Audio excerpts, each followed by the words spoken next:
Hello, I'm Robert, and you're welcome here in my biz little shop. On today's episode of What's on My Workbench, I'm here in Indianapolis and shopping at Landwerlen Leather. I hope you enjoy coming along for this shopping trip. According to my research, Landwerlen Leather has been in business since 1908. And at the peak of its operation, it covered several city blocks here in downtown Indianapolis near Union Station.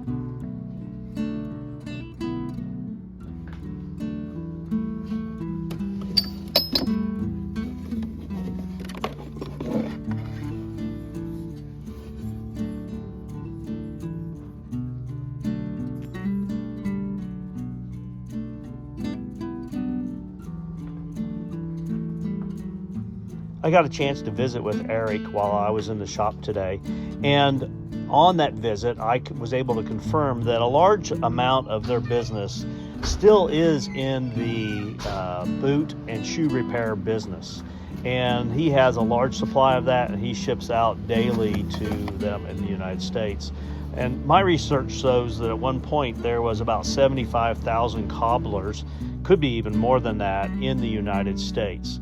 Obviously, with society going more towards things that we throw away instead of repair, that number is much smaller, but so is the number of suppliers to that segment of business.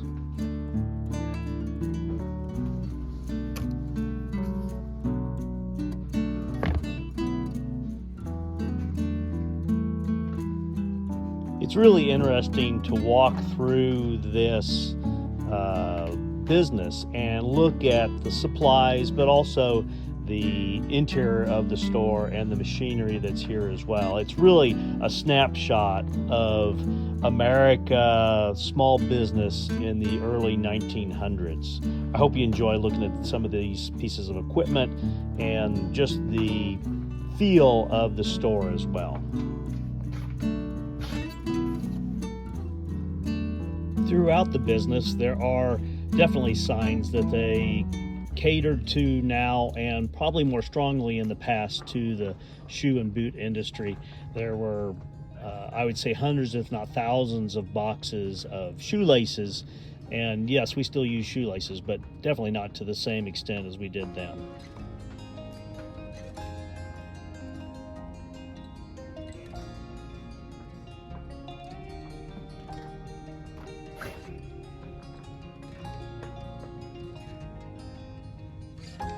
At the beginning, Landwerlen Leather, as they started to grow, focused heavily on making leather belts. And these were the heavy industrial leather belts, as you see in this picture here, that I credit to Walter D. Ferguson. You'll see that that was what drove a lot of the large equipment in the United States at that time. So to create a continuous strap of leather to run the industrial equipment, they used a piece of equipment like this to make the holes, and then staples like these were used to link one section to the next.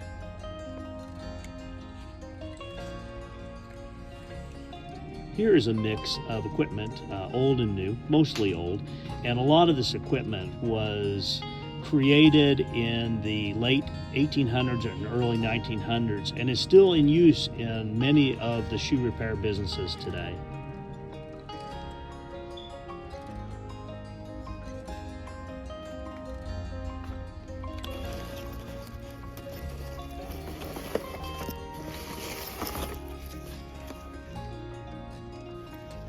Regardless of what your focus in the leather world is, Landwerlen Leather probably has the supplies that you need, from zippers and hardware to dyes and finishes.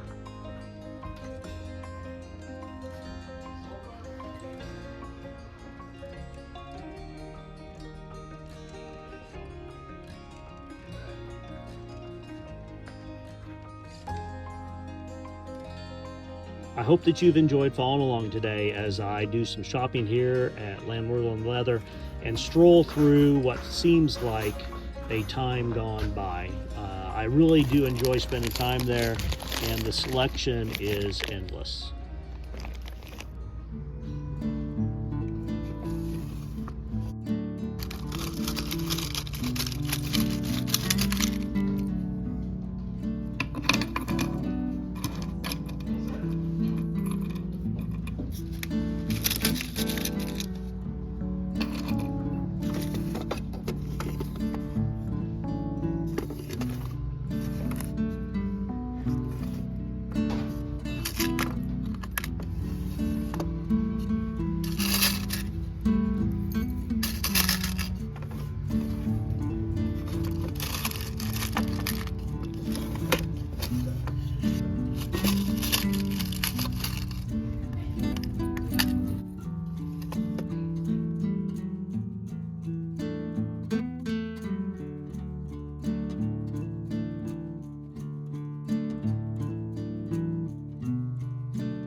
Landwerlen Leather still embraces the early 1900s, and as a result of that, there is not an internet presence. So if you want something from Landwerlen Leather, you'll need to call Eric directly, and I'll put the phone number and address here towards the end, and he ships out the materials usually the same day.